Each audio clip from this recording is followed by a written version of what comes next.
നമസ്കാരം. ഈ പുതിയ വിശകലനത്തിലേക്ക് എല്ലാവർക്കും സ്വാഗതം. ഇന്ത്യൻ മാർക്കറ്റിൽ ഈയിടെ നമ്മൾ കണ്ട ആ ഒരു വലിയ വീഴ്ച എന്തുകൊണ്ടാണത് സംഭവിച്ചത്? അതിനു പിന്നിലെ കാര്യങ്ങൾ എന്തൊക്കെയാണ്? അതാണ് നമ്മളിന്ന് വ്യക്തമായി മനസ്സിലാക്കാൻ പോകുന്നത്. അപ്പോൾ എല്ലാവരുടെയും മനസ്സിലുള്ളൊരു പ്രധാനപ്പെട്ട ചോദ്യം ഇതാണ്: 1200 പോയിന്റ് ഇടിഞ്ഞു കഴിഞ്ഞോ? ഇനി എങ്ങോട്ട്? ഈ വീഴ്ച ഇവിടെ നിൽക്കുമോ, അതോ ഇത് വെറുമൊരു തുടക്കം മാത്രമാണോ? നമുക്ക് നോക്കാം. ഓക്കെ, അപ്പോൾ നമുക്ക് ആദ്യത്തെ ഭാഗത്തേക്ക് കടക്കാം. ഈ അടുത്ത ദിവസങ്ങളിൽ മാർക്കറ്റിന് കിട്ടിയ ആ ഒരു അടിയുണ്ടല്ലോ, അതിന്റെ ആഴം എത്രത്തോളം ഉണ്ടെന്ന് നമുക്കൊന്ന് കണക്കുകളിൽ നോക്കാം.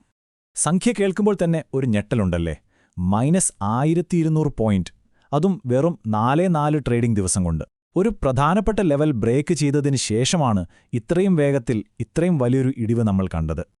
അപ്പോൾ നമ്മൾ മനസ്സിലാക്കേണ്ട ഏറ്റവും പ്രധാനപ്പെട്ട കാര്യം, ഇതൊരു സാധാരണ ദിവസത്തെ തിരുത്തലായിരുന്നില്ല. ടെക്നിക്കലി നോക്കുകയാണെങ്കിൽ മാർക്കറ്റിനെ താങ്ങി നിർത്തേണ്ടിയിരുന്ന പല പ്രധാനപ്പെട്ട സപ്പോർട്ട് ലെവലുകളും തകർന്നു. ഇത് മാർക്കറ്റിൽ ഒരു നെഗറ്റീവ് ട്രെൻഡ് കൂടുതൽ ശക്തമാക്കുകയാണ് ചെയ്തത്. അപ്പോൾ സ്വാഭാവികമായും ഒരു ചോദ്യം വരും: എന്തുകൊണ്ടാണ് ഇങ്ങനെ സംഭവിച്ചത്? ശരി, നമുക്കതിന്റെ കാരണങ്ങളിലേക്കൊന്ന് ഇറങ്ങിച്ചെല്ലാം. കുറച്ച് ടെക്നിക്കലും പിന്നെ കുറച്ച് ഗ്ലോബൽ ഫാക്ടേഴ്സും ഇതിന് പിന്നിലുണ്ട്. ഇത് ശരിക്കും ഒരു പ്രധാനപ്പെട്ട മുന്നറിയിപ്പാണ്, പ്രത്യേകിച്ച് ലോങ് ടേം ഇൻവെസ്റ്റേഴ്സിന്. നമ്മൾ ക്വാർട്ടർലി ചാർട്ട്, അതായത് കുറച്ചുകൂടി വലിയൊരു ചിത്രം നോക്കുമ്പോൾ അവിടെ മാർക്കറ്റ് മുകളിലേക്ക് പോകുമ്പോഴുണ്ടാകുന്ന ഒരു ഹയർ ലോ പാറ്റേൺ ഉണ്ടായിരുന്നു. ആ ഒരു സ്ട്രക്ചർ ഇപ്പോൾ ബ്രേക്കായി. ഇത് മാർക്കറ്റിന്റെ ദീർഘകാല ട്രെൻഡിന് അത്ര നല്ല സൂചനയല്ല. മാർക്കറ്റിനെ താഴോട്ട് വലിച്ചത് നമ്മുടെ ടെക്നിക്കൽ ചാർട്ടുകൾ മാത്രമല്ല, ലോകത്ത് പലയിടത്തും നടക്കുന്ന പ്രശ്നങ്ങളും ഒരു പ്രധാന കാരണമാണ്. നോക്കൂ, മിഡിൽ ഈസ്റ്റിലെ പ്രശ്നങ്ങൾ, പിന്നെ ചൈന തായ്വാൻ ടെൻഷൻ, ഉത്തരകൊറിയയുടെ പരീക്ഷണങ്ങൾ, ഇതെല്ലാം കൂടി വരുമ്പോൾ ഇൻവെസ്റ്റേഴ്സിന് ഒരു പേടിയുണ്ടാകും. അവർ പണം സേഫായ സ്ഥലത്തേക്ക് മാറ്റാൻ നോക്കും. അപ്പോൾ മാർക്കറ്റിൽ നിന്ന് സ്വാഭാവികമായും പണം പുറത്തേക്ക് പോകും. ഈ ഗ്ലോബൽ പ്രശ്നങ്ങൾ നമ്മുടെ സാമ്പത്തിക രംഗത്തെ നേരിട്ട് ബാധിക്കും. എങ്ങനെയാണെന്നല്ലേ? ക്രൂഡ് ഓയിൽ വില കൂടുന്നു, അത് നേരെ ഇൻഫ്ലേഷനെ ബാധിക്കും. മാർക്കറ്റിലെ പേടിയും അസ്ഥിരതയും അളക്കുന്ന VIX ഇൻഡെക്സ് മുകളിലോട്ടാണ്.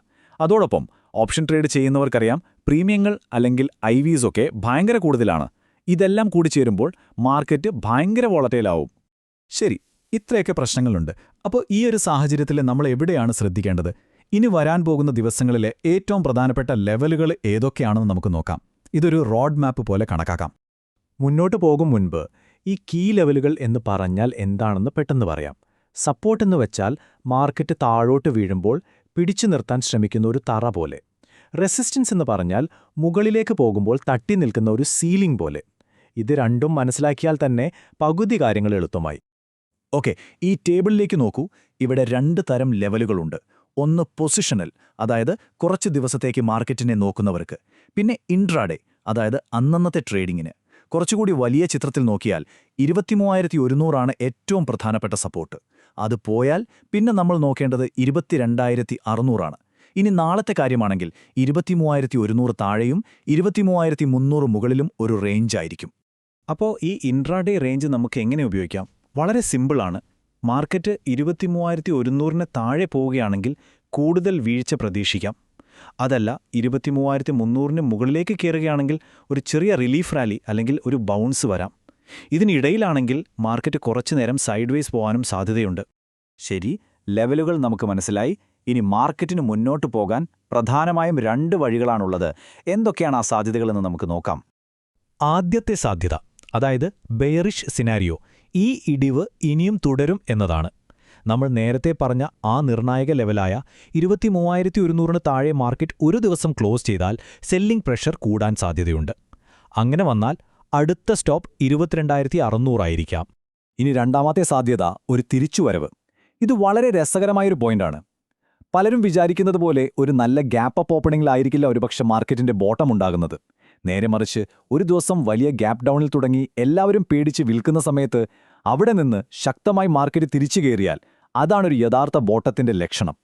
അപ്പോൾ അവസാനിപ്പിക്കുമ്പോൾ ഈ ഒരു ചോദ്യം ബാക്കിയാണ്. മാർക്കറ്റ് പലപ്പോഴും നമ്മളെ തെറ്റിദ്ധരിപ്പിക്കും. അത് ഒന്ന് കാണിക്കും, മറ്റൊന്ന് ചെയ്യും.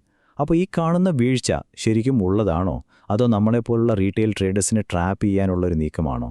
ചിന്തിക്കുക, ശ്രദ്ധയോടെ ട്രേഡ് ചെയ്യുക. അടുത്തൊരു വിശകലനത്തിൽ വീണ്ടും കാണാം.